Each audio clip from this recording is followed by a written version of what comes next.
Hola, soy Pepa la Cerdita. Ahora vivo con abuela Cerdita y abuelo Cerdito. Mi mejor amiga es Susie la oveja y George. No puedo creer que papá Cerdito haya llegado tan lejos. Era un día normal, estaba con papá Cerdito, mamá Cerdita y George desayunando. Papá Cerdito terminó su desayuno y se fue a trabajar. Mamá Cerdita se puso a limpiar y le dije: Mamá, ¿puedo ir a casa de Susie? Ella me dijo que sí. Después de 30 minutos llegué a su casa, toqué la puerta y me abrió mamá oveja. Le pregunté por Susie y si podía jugar con su hija. Me dijo que sí, así que empecé a jugar con Susie. Ya era de noche, así que me fui a mi casa. Al llegar, cenamos todos juntos, ya había llegado también papá Cerdito. Cenamos y nos dormimos. A la mañana siguiente, papá Cerdito fue a casa del señor Toro a buscar unos planos. George y yo estábamos viendo al señor Patata en la tele. Vimos a papá Cerdito triste y molesto, fuimos a hablar con él, pero nos gritó y dijo: Salgan de mi cuarto. Nos fuimos muy asustados.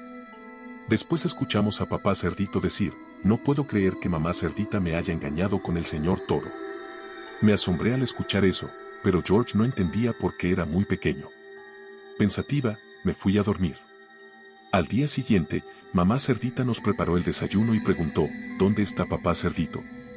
Me pareció escuchar que había salido de madrugada. Ya pasaron 3 días y papá Cerdito no ha regresado a la casa. Yo estaba muy preocupada porque es mi papá y lo quiero. Prendí el televisor y vi en las noticias que encontraron el cuerpo de la señora Gacela en estado de descomposición. Nos asustamos mucho y me puse a llorar por mi maestra. Después de unos minutos, volvieron a decir en las noticias que habían aparecido 2 cuerpos más, los de la señora Liebre y el señor Cebra. Mi mamá, George y yo nos preocupamos porque había un asesino suelto y papá Cerdito estaba desaparecido. Mientras almorzábamos, reportaron la muerte de mamá oveja. Mamá Cerdita, George y yo fuimos apresurados a la casa de mamá oveja. Al llegar, vimos que había muchos policías. Vi una cara familiar salir y me sorprendí mucho. Corrí emocionada y fui a abrazar a Susie oveja, por suerte ella estaba viva. Me dijo llorando: Mi mamá murió, ahora estoy sola. La abracé más fuerte y la consolé. Después, los policías dijeron que tendrían que llevar a Susie oveja a un orfanato. Le pregunté a mamá Cerdita si la podíamos adoptar, y los policías dijeron que sí, pero teníamos que firmar unos papeles. Susie fue llevada al orfanato. A la mañana siguiente fuimos al orfanato, mamá Cerdita firmó los papeles y Susie se quedaría en nuestra casa. Me puse feliz, pero me sentí muy mal por la mamá de Susie. Le pregunté a Susie si sabía quién había asesinado a su mamá. Susie cayó al suelo llorando. Le pedí perdón por mencionar a su mamá, y Susie, aún llorando, me dijo: No te preocupes, contestaré tu pregunta. Solo escuché un grito, después me escondí bajo la cama, pero llegué a ver al asesino. Su cara se me hizo muy familiar y la voz también. Me dijo: Susie, pero no recuerdo quién era. Comenzamos a jugar ese día, la pasamos muy bien. Al día siguiente, la policía informó que encontraron otro cuerpo más, el del señor Toro, apuñalado 15 veces. Mamá Cerdita se echó a llorar. Yo estaba sospechosa por la muerte del señor Toro. Ya era de noche y escuchamos unos golpes. Salimos, Susie bajó silenciosamente para no despertar a George. Mamá Cerdita también estaba abajo.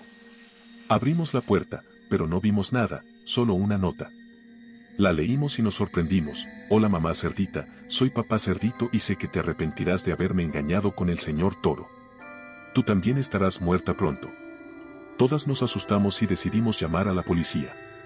Llegaron y dijeron que enviarían a un policía para que vigilara la casa toda la noche. Dormí muy bien.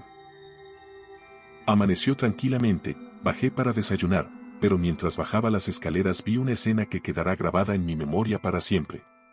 Vi a mi mamá tirada en el suelo con moretones por todo el cuerpo y con la barriga completamente abierta. Al asomarme, vi que dentro de la barriga estaban los cuernos del señor Toro con una pequeña nota que decía: Ahora, ¿quién le puso los cuernos a quién?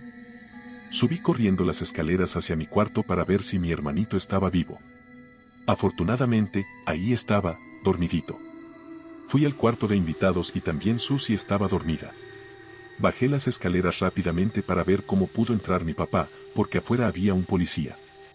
Al abrir la puerta, vi el carro del policía afuera. A lo lejos, pude ver que estaba sentado adentro, cegaramente dormido. Me acerqué y le dije que mi papá había matado a mi mamá. Al darme cuenta, el policía estaba muerto. Le habían amarrado la cabeza al asiento, pero su cuerpo no estaba. Asustada, caí al suelo y al voltear pude verlo. Era mi papá, cubierto de sangre y con una mirada endemoniada. Esperaba lo peor. Se acercó y me dijo, al verte, siempre me recuerdas a tu madre, y eso es lo que detesto de ti. Por esta vez te dejaré viva, pero quiero que sepas que siempre estaré vigilándote. Dentro de unos años, cuando seas el vivo retrato de tu madre, acabaré contigo. Vive tu vida como si fuera el último día, no sabes cuándo te llegará la muerte, mi pequeña. Al oír eso, me puse a llorar. Supe que mi vida en adelante sería un infierno. Fui corriendo hacia mi casa, desperté a Susie y a George, y los tres nos fuimos a la casa de mis abuelitos. Nos quedamos a vivir con ellos. Ya han pasado 15 años y mi cara ya no se parece en nada a la de mi mamá. Para vivir feliz, tuve que acostumbrarme al dolor. Todos los días me hacía cortes en la cara para evitar parecerme a ella, pero seguía viendo parecidos con mi mamá. Así que quitarme la piel de la cara fue la mejor decisión que pude tomar. Bueno amigos, si les gustó, agradecería que me dejen un like, un comentario y que se suscriban. Me estarían ayudando mucho. Sin más que decir, me despido.